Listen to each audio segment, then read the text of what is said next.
Salam sejahtera Malaysia, denyut nadi suara rakyat bergema di channel ini. Terima kasih kerana terus bersama dalam channel ini untuk mendapatkan berita terbaru setiap hari.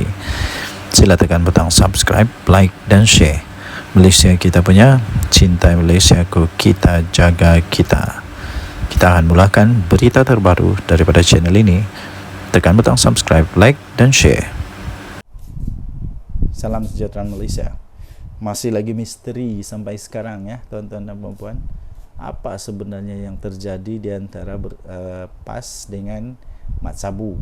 Sebab Mat Sabu kan dulu orang kuat PAS. Kenapa dia sanggup untuk tinggalkan PAS dan kemudian dia tubuhkan parti yang disebut sebagai Parti Amanah? Jadi ramai orang nak tahulah apa sebenarnya yang berlaku, apa rahsia di sebaliknya. Mungkin anda tahu salah satu rahsia itu, anda boleh tinggalkan di ruang komen. Apa sebenarnya terjadi di antara PAS dan Mat Sabu, Menteri Pertanian kita sekarang? Apa sebenarnya yang terjadi? Dan sekarang ini ada satu artikel yang saya ingin kongsikan kepada anda. Tajuknya, Tinggalkan PAS dan Mewujudkan Amanah, Langkah Bijak Mat Sabu, 23 Julai 2024 oleh Akmal Manaf. Seorang tiktokers yang dikenali sebagai Abang Botak menyifatkan tindakan Presiden Amanah Datuk Seri Muhammad Sabu meninggalkan PAS pada satu ketika dahulu sebagai keputusan yang tepat lagi bijaksana. Ini kerana katanya pencapaian demi pencapaian yang telah ditunjukkan oleh Muhammad atau lebih dikenali sebagai Abang Mat dalam mengemudi kementeriannya, yaitu Kementerian Pertanian dan Keterjaminan Makanan KPKM. Kata TikTok itu memang berbaloi guys. Satu keputusan besar yang diambil oleh Abang Mat satu ketika dulu untuk meninggalkan Parti PAS dan mewujudkan Parti Amanah adalah keputusan yang amat bijak dan tepat sekali. Adakah anda setuju dengan kalimat itu? Jika anda setuju, anda tinggalkan komen. Bagus jugalah. Abang Mat yang menjadi Menteri Pertanian dan Keterjaminan Makanan pada hari ini telah pun menampakkan hasil yang cukup baik dan memberi manfaat kepada seluruh rakyat Malaysia ketika kita memerlukan seorang pemimpin yang telus dan bekerja kuat. Jadi harap-harap lepas ni Mat Sabu dapatlah ISO 14001 ya. Bukan setakat orang Semenanjung saja mendapat manfaat daripada inisiatif KPKM ini, malahan rakyat Sabah turut mendapat limpahan dan merasa manfaat tersebut. Puji lelaki itu kepada Muhammad. Betul tak betul? Saya rasa betul. Orang Sabah, saya pun sendiri nampak bagaimana orang-orang petani-petani di Sabah mendapat manfaat daripada inisiatif kementerian daripada Mat Sabu. Memang terbaik. Malah dalam video yang sama, lelaki itu juga turut menyebut tentang gerak kerja daripada Muhammad yang juga adalah ahli parlimen dari Kota Raja itu. Katanya hari ini YB Mat Sabu menyatakan begitu optimis untuk mendapatkan dana tambahan bagi menambah baik sistem pengairan di Jelapang Padi di mana? Di Kota Belud, di Sabah tau. Di mana akan mencapai sasaran 10 tan pengeluaran padi, yang mana berlaku sekarang peningkatan 2 hingga 4 tan per hektar per musim. Dengan dana tambahan itu dapatlah diperluaskan lagi program SBB Smart Sawah. Ini yang telah terbukti hasilnya yang begitu memberansangkan. Ini kita pujilah Abang Mat kerana berani meninggalkan Parti PAS suatu ketika dulu dan hari ini dapat menabur bakti dan memberi manfaat kepada semua rakyat Malaysia. Steady Abang Mat, salut, kata lelaki itu sebelum mengakhiri videonya. Saya setuju. Antara banyak-banyak yang saya setuju, ini saya setuju. Kerana apa? Di Sabah sendiri kita boleh nampak ni semua orang di Sabah, terutama di tempat saya, sedang sibuk dengan mengurus padi, mengurus insentif, mengurus macam-macam urusan. Kenapa? Adalah adanya bantuan-bantuan yang sangat baik daripada kerajaan. Kerajaan yang dulu pernah buat, ada yang dia pernah buat, ada yang dia tak pernah buat. Ada yang buat semacam melepas batuk di tangga, cakap saja. janji saja, tapi pelaksanaan tidak. Sekarang sudah nampak pelaksanaan. Denyut nadi suara rakyat bergema di channel ini. Jangan lupa tekan butang subscribe, like, dan share. Malaysia kita punya, cintai Malaysiaku, kita jaga kita. Bye-bye. Salam sejahtera Malaysia. Denyut nadi suara rakyat bergema di channel ini. Tuan-tuan dan puan-puan yang dihormati sekalian, ada satu tajuk artikel berita yang cukup mengejutkan saya. Anda tinggalkan komen apa pendapat anda dengan tajuk berita ini, yaitu PAS sedang diperalatkan bersatu. Betulkah bersatu sedang memperalatkan PAS? Betulkah bersatu sedang tunggang PAS? Tapi kalau betul, takkanlah PAS tak sedar. Takkanlah PAS terus membiarkan dia diperalatkan oleh bersatu untuk kepentingan politik bersatu. Tak akanlah orang-orang bijak macam Hadi Awang, macam Tuan Guru Tuan Ibrahim Tuan Man, ya kan, sampai bagi sijil ISO, mesti orangnya hebat, pandai, bijak. Takkanlah mereka tak sedar mereka sedang diperalatkan. Kalau betul PAS sedang diperalatkan oleh bersatu. Nah, ini daripada Harapan Daily. Walaupun Muhyiddin pernah berkata maksud PAS itu adalah parti ajaran sesat. Dulu Muhyiddin pernah cakap rupanya. Mahathir mengkritik PAS. Punca berlaku peristiwa Mamali. Wan Ahmad Faisal pula pernah berkata penyokong PAS bodoh. PAS tetap menerima mereka. Ini satu ketika dulu. Mungkin sudah dilupakan, tapi orang-orang di Malaysia tidak akan lupa itu. Sebab kenapa? Dirakam, ditulis di newspaper, di YouTube mungkin pun ada. Ketika Muhyiddin Yassin kata apa? Ketika dia kata PAS itu parti ajaran sesat. Ketika waktu Mahathir mengkritik PAS, kononnya punca peristiwa Mamali. Kemudian Wan Ahmad Faisal pula pernah kata penyokong PAS ni bodoh. Jadi sekarang siapa yang bodoh? Ini lucu. Sedangkan walaupun Datuk Seri Anwar Ibrahim tidak pernah menyesatkan PAS, DAP pun tidak pernah memperbodohkan penyokong PAS atau membodohkan penyokong PAS. Amanah pun tidak pernah pun untuk membinatangkan PAS. Ketiga parti ini tetap dianggap musuh. Entah tiba-tiba Mahathir jadi kawan, Ahmad Faisal yang kata penyokong PAS bodoh tu pun jadi kawan, Muhyiddin yang kata PAS itu maksudnya parti ajaran sesat pun jadi kawan. Sebenarnya Muhyiddin sangat licik dalam permainan politik.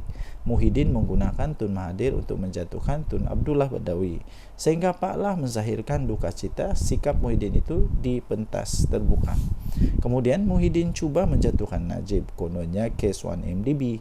Sebelum dijatuhkan, Najib telah pun bertindak lebih awal menjatuhkan Muhyiddin daripada kerusi timbalan Perdana Menteri. Tidak berputus asa, Muhyiddin sanggup menyembah Anwar di penjara. Ihsan Anwar merestukan bersatu untuk bersama dengan Pakatan Harapan. Selepas PH berjaya memenangi PR14, Muhyiddin mengkhianati Mahathir dan Anwar. Akhirnya dia menjadi Perdana Menteri. Sebenarnya bersatu tidak pun mampu untuk memenangi satu pun kerusi tanpa PAS.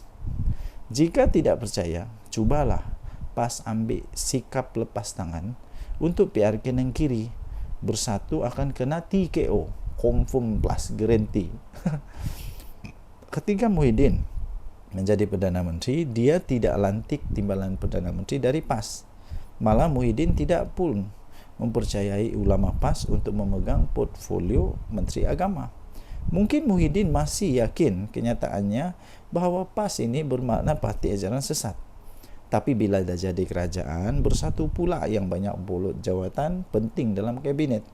Manakala PAS hanya diberi jawatan berportfolio rendah dan jawatan pengerusi GLC saja. Bahkan semasa Muhyiddin Yassin jadi Perdana Menteri pun, dia lantik Ismail Sabri dari UMNO sebagai TPM.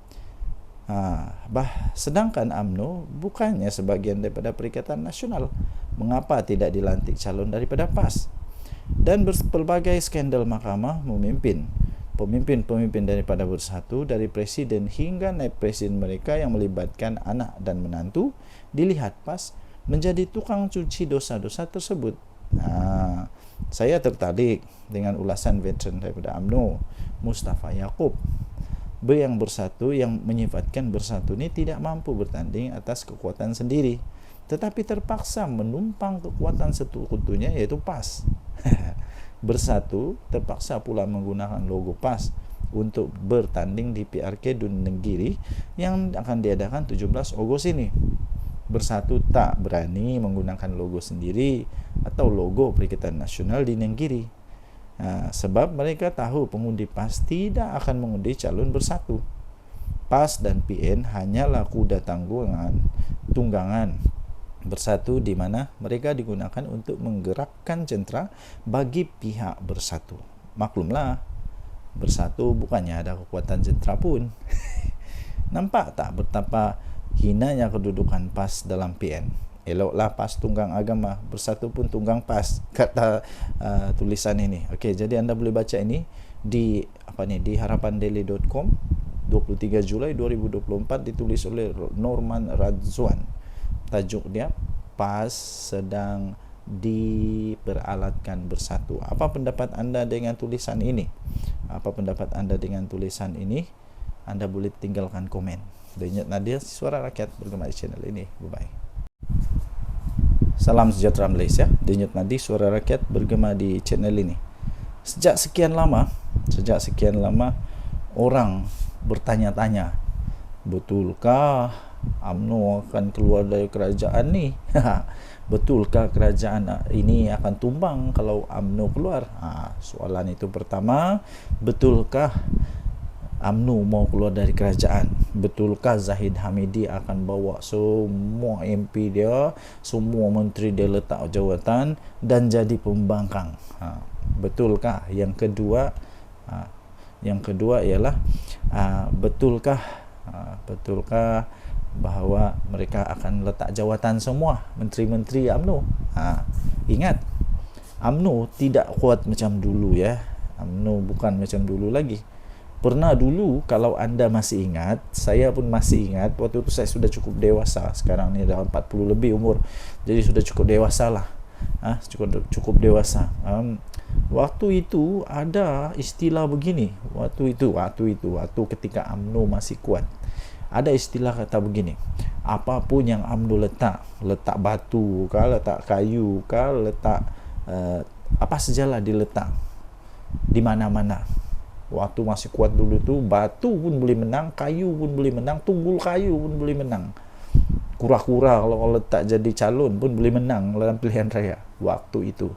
Tapi sekarang tidak lagi. Sehingga baru-baru ini ada juga artikel kata begini, kalau UMNO tidak bekerjasama dengan mana-mana parti, tidak bekerjasama ataupun dia bertanding secara solo untuk pilihan raya umum ke-15 nanti, menurut artikel itu kata, tidak ada harapan untuk UMNO untuk menang besar lagi. Silap-silap Zahid Hamidi boleh kalah, silap-silap Tok Mat Hassan boleh kalah, silap-silap siapa lagi, yang besar-besar lah boleh kalah, silap-silap tumbang dan boleh pupus UMNO ni. Sebab sekarang UMNO bukan macam dulu lagi. Ya, jadi kerana itu ya tuan-tuan dan puan-puan, kalaulah UMNO keluar daripada kerajaan ini, pada pendapat saya, pertama, kerajaan tak perlu risau lah. Tidak perlu risau pun. Kalau dia keluar pun, kerajaan tetap ada majoriti muda. Kerajaan Madani ini, Datuk Seri Anwar Ibrahim, tetap ada majoriti muda dan belum tumbang. Tapi ya, dapat disahkan tidak ada lagi majoriti 2/3. Risikonya kepada Datuk Seri Anwar Ibrahim hanya satu, iaitu ketika pembentangan rang undang-undang pembekalan. Kalau tidak ada sokongan, dia mungkin terpaksa letak jawatan. Tapi untuk kata otomatik kerajaan Madani tumbang itu tidak mungkin berlaku. Ya. Jadi menteri-menteri UMNO saya fikir tidak akan begitu mudah untuk meletak jawatan. Bukan mudah, lagipun ramai orang lagi berbaris menunggu. Kalau semua menteri UMNO keluar, bagus jugalah. Ada peluang untuk DAP, ada peluang untuk amanah, untuk isi tempat mereka. Ini pun sebenarnya boleh dikatakan hasil daripada persefahaman yang baik dalam kerajaan perpaduan. Walaupun UMNO taklah besar mana kemenangan dia, tidak macam dulu, maksud saya tidak macam dulu kemenangan itu, tapi mereka tetap dihargai oleh kerajaan yang ada sekarang, sampai mereka tetap diberikan banyak jawatan dalam kerajaan. Timbalan Perdana Menteri dari mana? Timbalan Perdana Menteri daripada UMNO, yang sepatutnya boleh saja daripada DAP, tetapi kerana strategi politik menunjukkan bahawa mereka ini sepahaman, ada perpaduan, maka okeylah, bagilah dekat Datuk Seri Zahid Hamidi.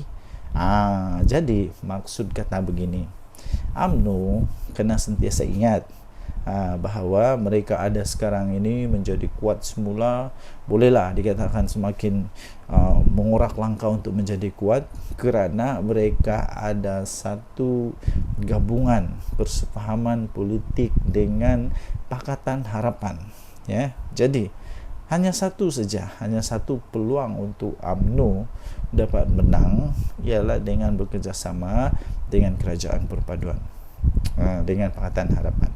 Kalau tidak, UMNO tak akan boleh kalahkan PAS. Itu for sure lah. UMNO susah untuk kalahkan PAS. Nah, kalau 1 lawan 1, UMNO lawan PAS, memang belum tentu UMNO boleh menang. Okay. Walaupun di tempat DAP, walaupun di tempat yang di tempat yang bukan PAS yang menguasa. Apa pendapat anda? Sila tinggalkan komen. Denyut Nadi, Suara Rakyat, bergema di channel ini. Bye-bye. Salam sejahtera Malaysia, Denyut Nadi Suara Rakyat, bergema di channel ini. Okey, tuan-tuan dan puan yang dihormati sekalian, sepanjang beberapa hari ini, perkara yang amat hangat di seluruh berita ataupun semua penganalisis pengulas politik ialah tentang di mana adanya konon-konon lah, ura-ura lah, konon lah, cerita kabar angin lah, yang mengatakan MCA dan MIC keluar daripada Barisan Nasional. Tuan-tuan dan puan yang dihormati sekalian, itu hanya berita kabar angin. Walaupun begitu, malam ini, hari ini, pagi ini, hari ini, petang ini, apa-apa sajalah masa yang anda tonton video ini, saya ingin nyatakan bahawa tidak ada keuntungan pun kalaulah MCA dan MIC keluar daripada Barisan Nasional.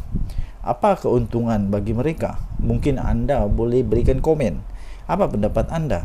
Sekiranya MCA keluar daripada Barisan Nasional, adakah yang sanggup untuk menerima mereka sebagai satu gabungan politik, rakan politik di dalam gabungan? Sanggupkah Perikatan Nasional ambil MCA?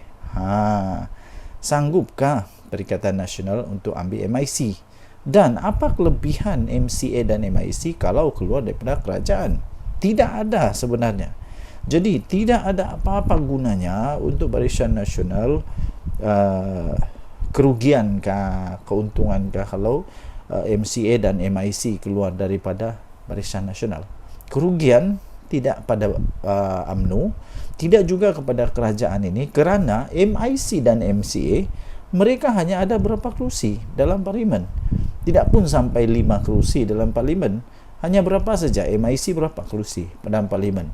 Tidak akan menggugat apa-apa. Tidak akan menjadikan kerajaan yang sekarang ada ini tumbang, apalagi kalau tukar kerajaan, tidak akan. Tidak mungkin akan berlaku.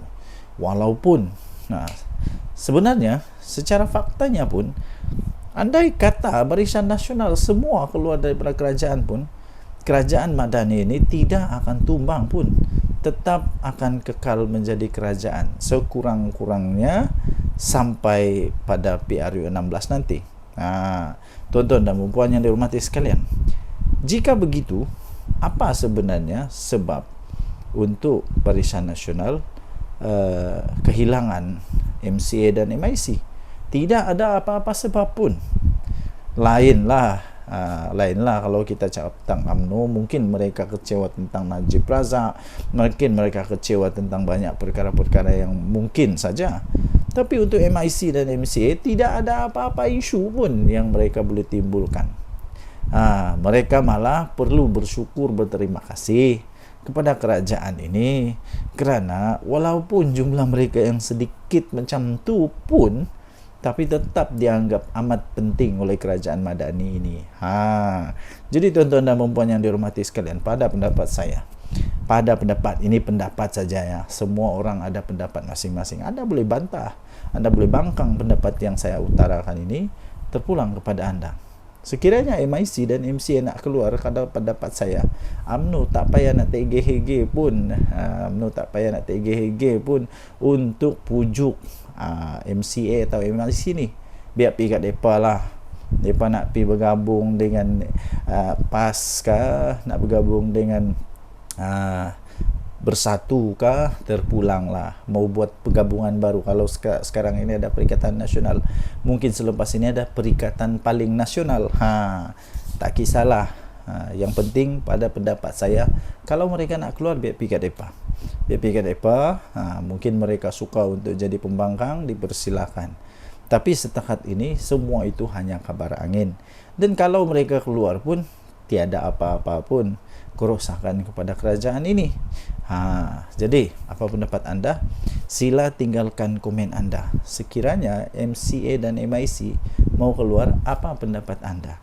Betulkah mereka mau keluar? Mungkin anda ada sumber yang lain yang mengatakan mereka mau keluar.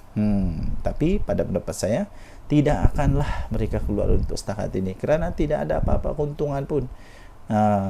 Dan saya fikir UMNO tidak akan tergugat pun. UMNO tidak pun rasa kecil hati kalau mereka keluar. Tinggalkan komen, tekan butang subscribe, Denyut Nadi Suara Rakyat bergema di channel ini. Bye-bye. Salam sejahtera Malaysia, Denyut Nadi Suara Rakyat bergema di channel ini. Okey, tuan-tuan dan puan yang dihormati sekalian, sepanjang beberapa hari ini, perkara yang amat hangat di seluruh berita ataupun semua penganalisis pengulas politik ialah tentang di mana adanya konon-konon lah, ura-ura lah, konon lah, cerita kabar angin lah, yang mengatakan MCA dan MIC keluar daripada Barisan Nasional. Tuan-tuan dan puan yang dihormati sekalian, itu hanya berita kabar angin. Walaupun begitu, malam ini, hari ini, pagi ini, hari ini, petang ini, apa-apa sajalah masa yang anda tonton video ini, saya ingin nyatakan bahawa tidak ada keuntungan pun kalaulah MCA dan MIC keluar daripada Barisan Nasional. Apa keuntungan bagi mereka? Mungkin anda boleh berikan komen. Apa pendapat anda? Sekiranya MCA keluar daripada Barisan Nasional, adakah yang sanggup untuk menerima mereka sebagai satu gabungan politik, rakan politik di dalam gabungan? Sanggupkah Perikatan Nasional ambil MCA? Sanggupkah Perikatan Nasional untuk ambil MIC?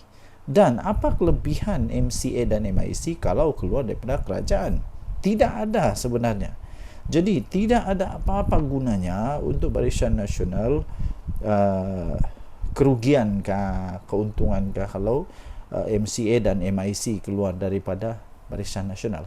Kerugian tidak pada UMNO, tidak juga kepada kerajaan ini, kerana MIC dan MCA mereka hanya ada berapa kerusi dalam parlimen.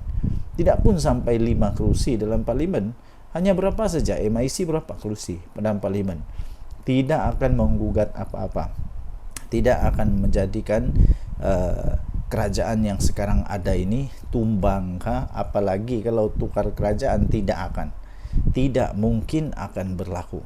Walaupun sebenarnya secara faktanya pun, andai kata Barisan Nasional semua keluar daripada kerajaan pun, kerajaan Madani ini tidak akan tumbang pun, tetap akan kekal menjadi kerajaan sekurang-kurangnya sampai pada PRU 16 nanti. Tuan-tuan dan puan yang dihormati sekalian, jika begitu, apa sebenarnya sebab untuk Barisan Nasional kehilangan MCA dan MIC? Tidak ada apa-apa sebab pun. Lainlah Lainlah kalau kita cakap tentang UMNO, mungkin mereka kecewa tentang Najib Razak, mungkin mereka kecewa tentang banyak perkara-perkara yang mungkin saja. Tapi untuk MIC dan MCA tidak ada apa-apa isu pun yang mereka boleh timbulkan. Mereka malah perlu bersyukur, berterima kasih kepada kerajaan ini, kerana walaupun jumlah mereka yang sedikit macam tu pun, tapi tetap dianggap amat penting oleh kerajaan Madani ini. Jadi tuan-tuan dan puan yang dihormati sekalian, pada pendapat saya, pada pendapat ini pendapat saja ya, semua orang ada pendapat masing-masing. Anda boleh bantah, Anda boleh bangkang pendapat yang saya utarakan ini, terpulang kepada Anda. Sekiranya MIC dan MCA nak keluar, kalau pendapat saya, UMNO tak payah nak tergeh-geh pun, untuk pujuk MCA atau MIC ni. Biar pergi kat mereka lah. Mereka nak pergi bergabung dengan PAS kah, nak bergabung dengan Bersatu kah, terpulanglah. Mau buat pergabungan baru. Kalau sekarang ini ada Perikatan Nasional, mungkin selepas ini ada Perikatan Paling Nasional. Tak kisahlah. Yang penting pada pendapat saya, kalau mereka nak keluar, biar pergi kat mereka. Mungkin mereka suka untuk jadi pembangkang, dipersilakan. Tapi setakat ini semua itu hanya kabar angin. Dan kalau mereka keluar pun tiada apa-apa pun kerosakan kepada kerajaan ini. Jadi apa pendapat anda? Sila tinggalkan komen anda. Sekiranya MCA dan MIC mau keluar, apa pendapat anda? Betulkah mereka mau keluar? Mungkin anda ada sumber yang lain yang mengatakan mereka mau keluar. Tapi pada pendapat saya, tidak akanlah mereka keluar untuk setakat ini, kerana tidak ada apa-apa keuntungan pun. Dan saya fikir UMNO tidak akan tergugat pun. UMNO tidak pun rasa kecil hati kalau mereka keluar. Tinggalkan komen, tekan butang subscribe, denyut nadi Suara Rakyat bergema di channel ini. Bye-bye.